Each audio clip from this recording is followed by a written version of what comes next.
Alright, this is my first video about the disassembly process of the Valiant.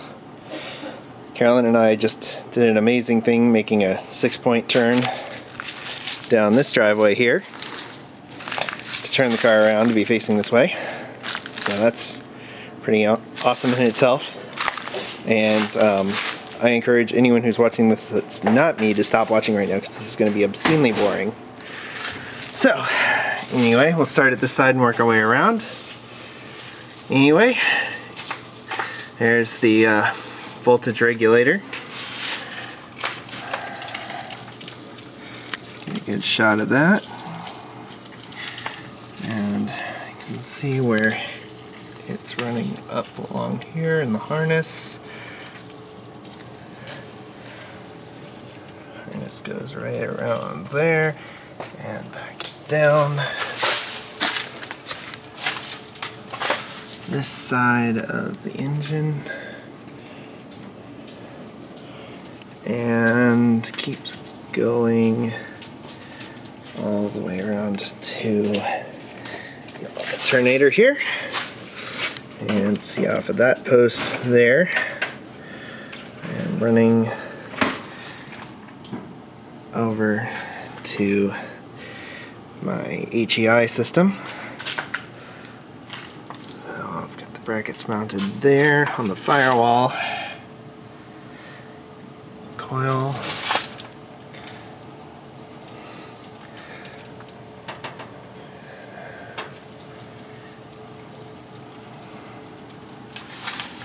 And back around.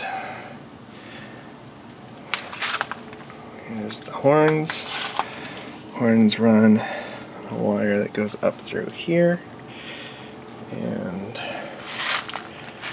around and down and through there, where I assume it goes to the headlights and turn signals. Back along here and back where we started. So fantastic. Master cylinder uses a magnum force plate. It spins around. Portioning valve is here. There's the bracket that Ben and I made. Well, Ben made. So, and that goes down that junction and loops around again and down to that bracket there and under the vehicle. The manual steering. We're planning on putting power steering in here. And bolts right up into there. There's something appears to be bolted above that and below it. So we'll figure out what that is later. There is some of the throttle linkage. Goes up to there. Spring mounted.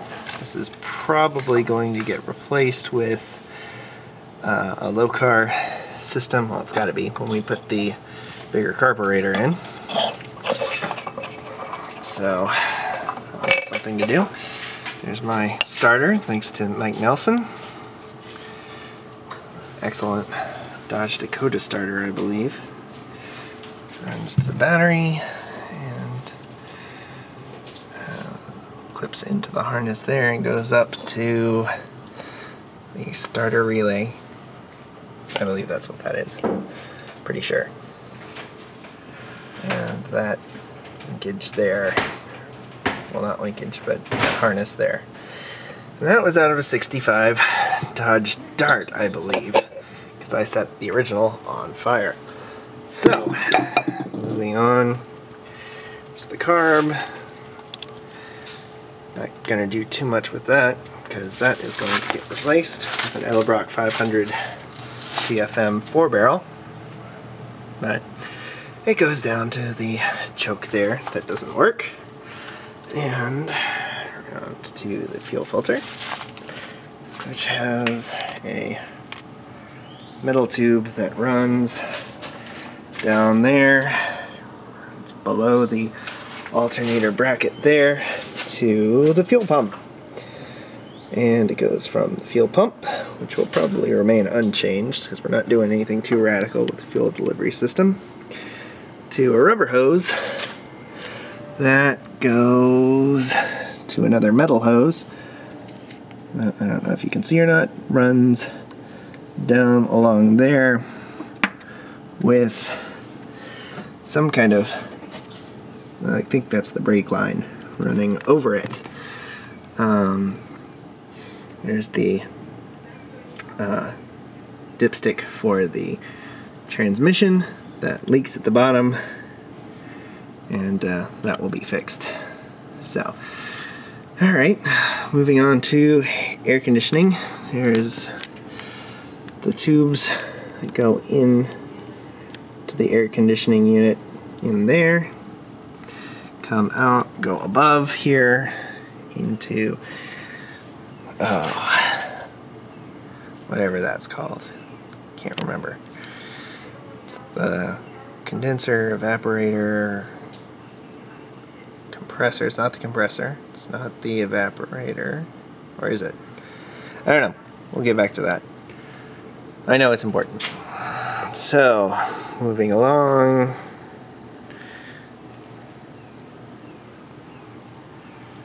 The hoses go through here and connect.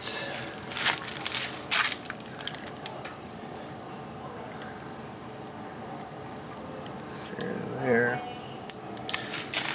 And loop around and go back into there.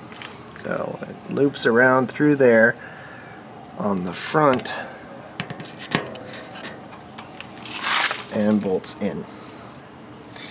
Alright, good to know. And that tube, if you follow it back, is this one that runs to that connection there. This one runs along here, the big hose, and goes around the front and keeps going around to the blue guy on the compressor. Following the red guy now. Red guy goes along here. That's the red guy. And connects into here. So, awesome. Over here, radiator bolts are there, and there, and there, and there. Nothing goes in those holes there, as you can see. And it's important to bring up the brackets, as Charlie drilled some earlier holes that will not be used. They are the top holes on these brackets here, and they're bracketed again down here. Basic L brackets there. So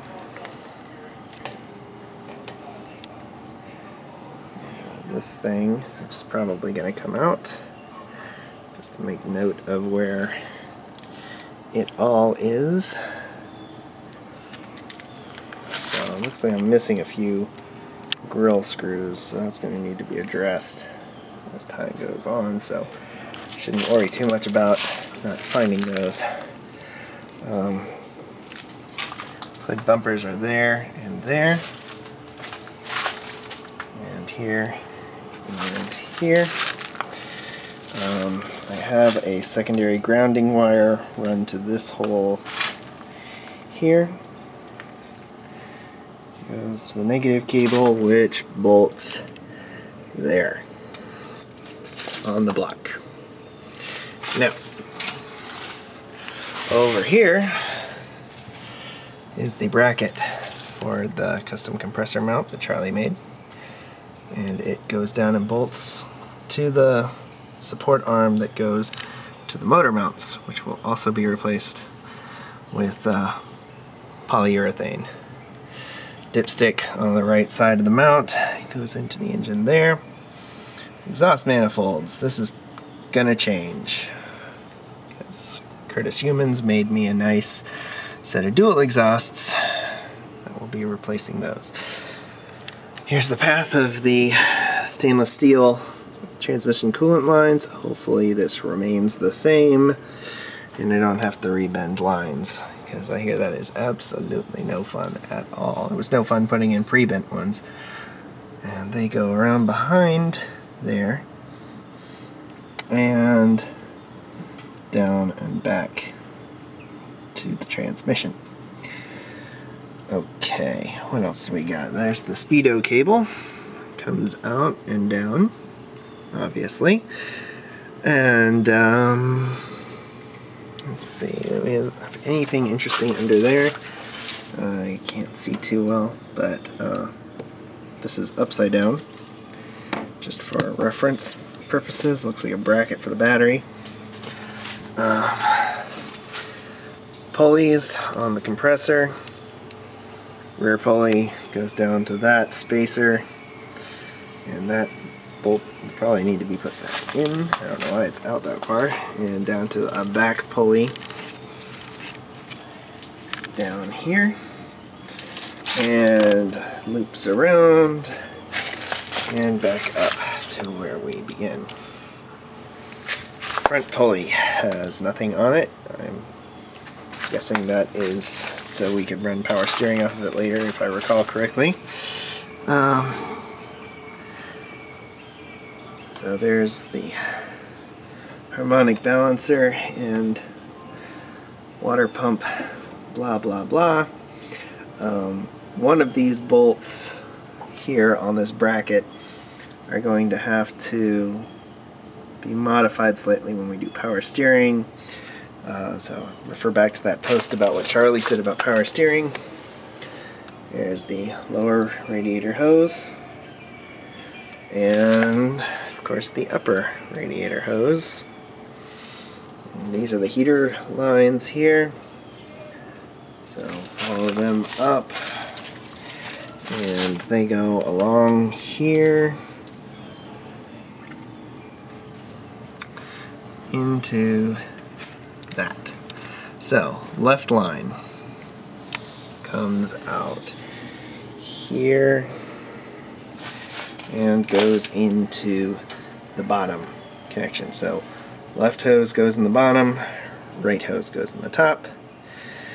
This is some 70s emissions thing that is not connected, so don't worry about that. A few of the random cables now. There's this bad boy, and it goes to a connector here that runs into a line down here, and it runs back to this sucker here. So, and the other line runs along there into here, where I'm assuming it goes to the fuse box. So it's been zip tied to this line here that goes down into the firewall. Okay, let's see, what's this thing? There's the distributor cable. Runs into the distributor. No, this is not the distributor cable. This is a oil pressure sensing light that goes up and into that harness there. And that's a car alarm. This harness comes out here and goes into this relay for the HEI system. So, and this is again part of the HEI system. These two cables run down, and those go to the distributor connections.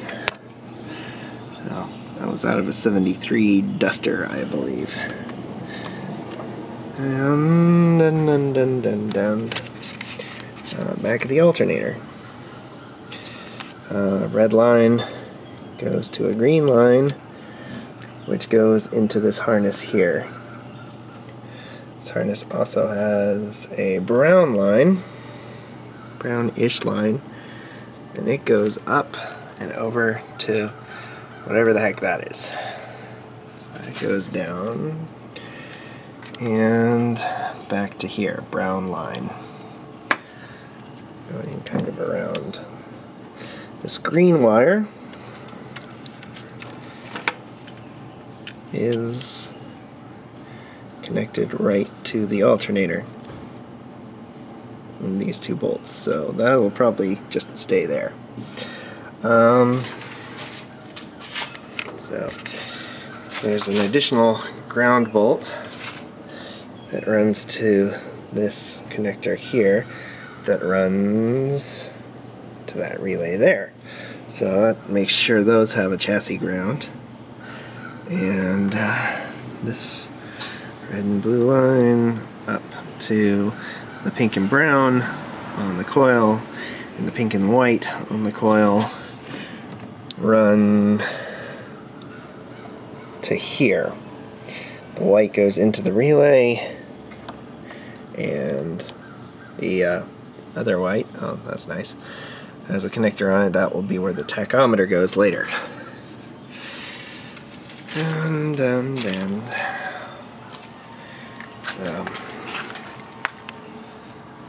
it's horrifying how little I know about some of these parts. I'm sure it'll only get scarier as things go by. I think that's about all I can show you up here. I'm going to look into the battery tray. It might need to be replaced. It might just need a little shoring up. Seems in pretty good shape.